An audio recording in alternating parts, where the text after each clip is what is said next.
tidak mungkin ada bid'ah hasanah. Nggak mungkin. Anak TK aja bingung. Assalamualaikum warahmatullahi wabarakatuh. Alhamdulillahi ala al-in'am wa syukrulahu ala al-ilham. Wassalatu wassalamu ala sayyidina Muhammadin asyrafil anam wa ala alihi wa sahbihi as-sadatil alam, amma ba'du.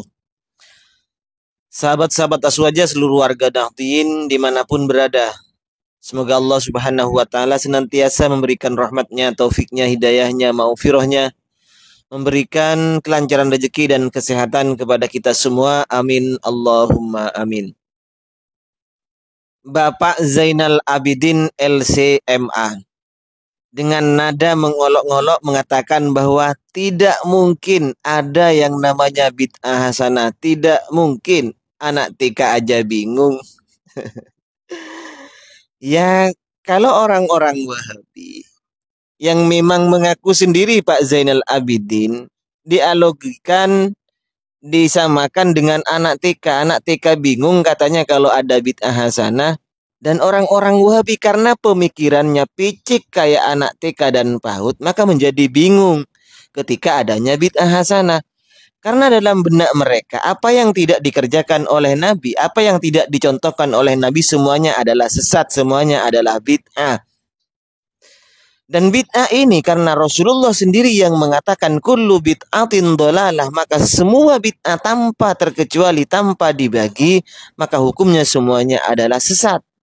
Karena kullu itu adalah bermakna semua, biarkan lafaz yang umum tetap menjadi umum. Ini adalah penjelasan dari ustadz-ustadz mereka. Loh, anehnya kaidah yang mereka buat sendiri, tapi malah mereka rusak sendiri. Katanya bid'ah tidak boleh dibagi. Karena orang-orang Aswaja membagi ada bid'ah hasanah, ada bid'ah sayyi'ah atau bid'ah dhalalah. Bahkan Imam Izzuddin bin Abdissalam membagi bid'ah menjadi 5. Selaras dengan hukum Islam: wajib, haram, makruh, sunnah, makruh, dan mubah.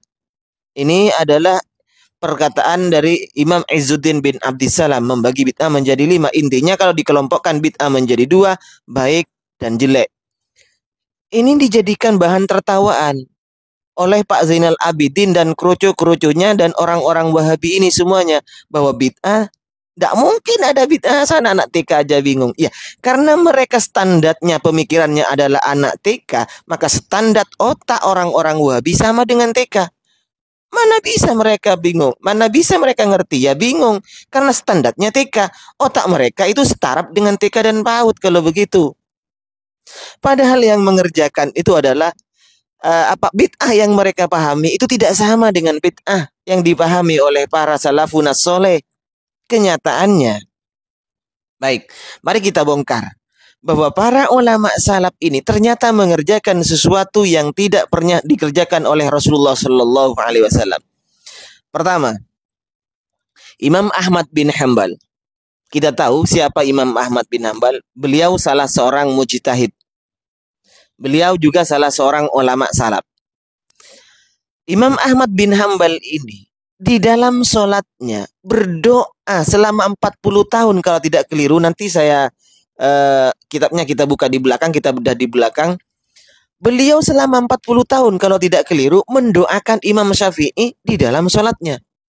Pernahkah hal ini dicontohkan oleh Rasulullah Shallallahu Alaihi Wasallam mendoakan orang lain di dalam sholatnya? Silakan buktikan.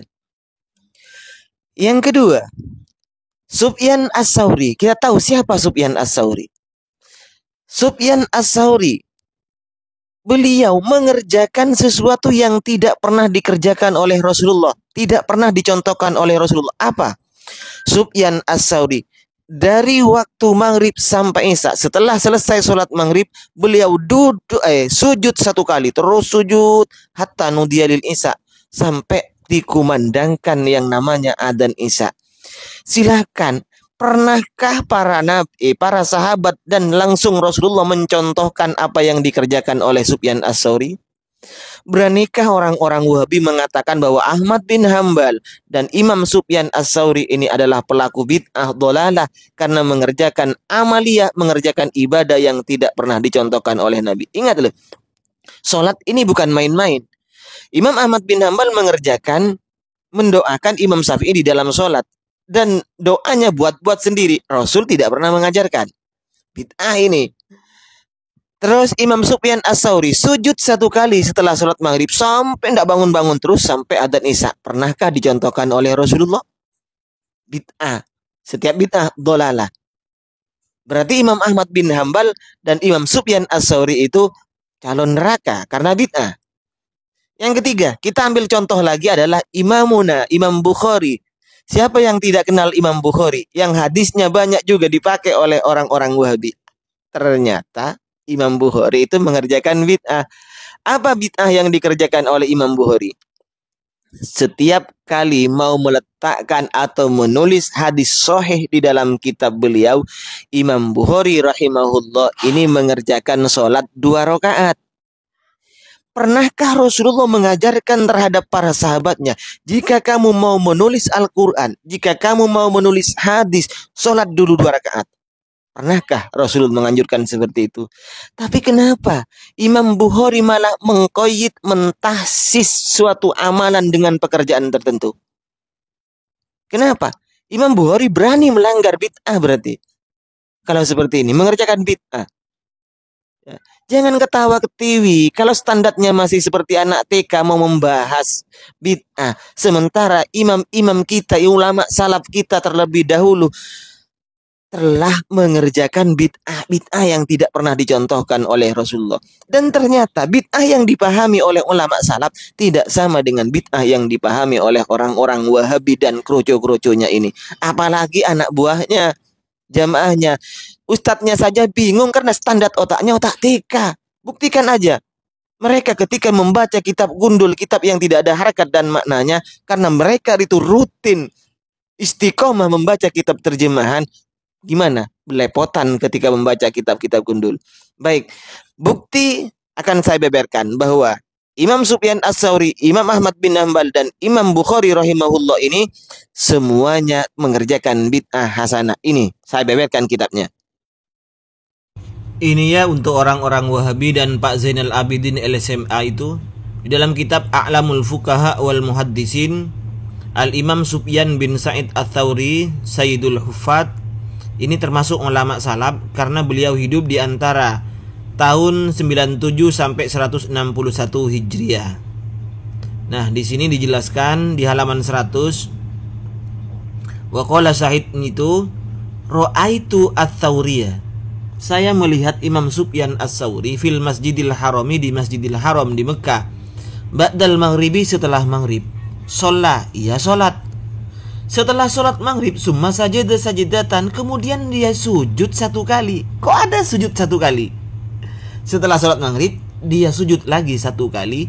Falam yarfa ra'sahu, dia tidak mengangkat kepalanya hatta nudiya bi sholatil isya, hingga ada adzan sholat isya. Ini pernah tidak diajarkan oleh Rasulullah? Ini ibadah bukan main-main. Sujud itu ibadah bukan main-main. Pernahkah ini diajarkan oleh Rasulullah? Bid'ah Sufyan Ats-Tsauri itu.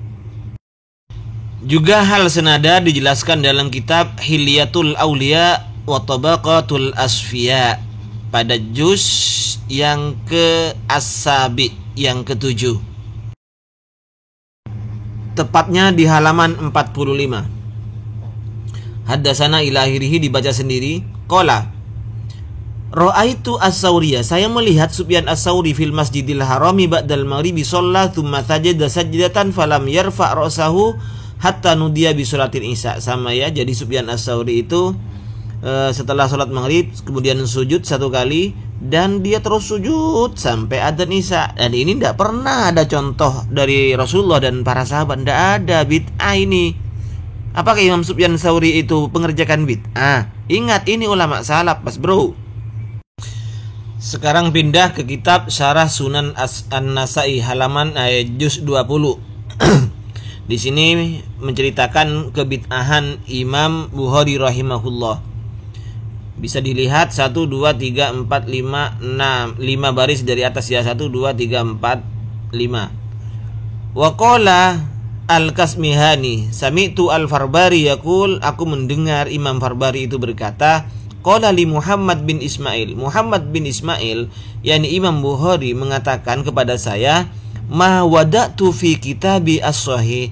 Aku tidak meletakkan di kitab sahih ini, di kitabku yang sahih ini hadisan, meletakkan hadis, tidak. Sama sekali aku tidak meletakkan hadis di dalam kitab yang sahih ini, illa ghtasaltu qabla dzalika, kecuali aku mandi dulu. Wa shallaitu raka'ataini, kemudian aku sholat 2 rakaat. Ingat, adakah Rasulullah pernah mencontohkan kepada sahabat ketika mau menulis hadis, para sahabat itu, kamu mandi dulu, kemudian sholat 2 rakaat, baru tulis hadis? Adakah Rasulullah pernah seperti itu? Dan juga bisa dilihat di kitab ini, silakan ya dibaca sendiri ini.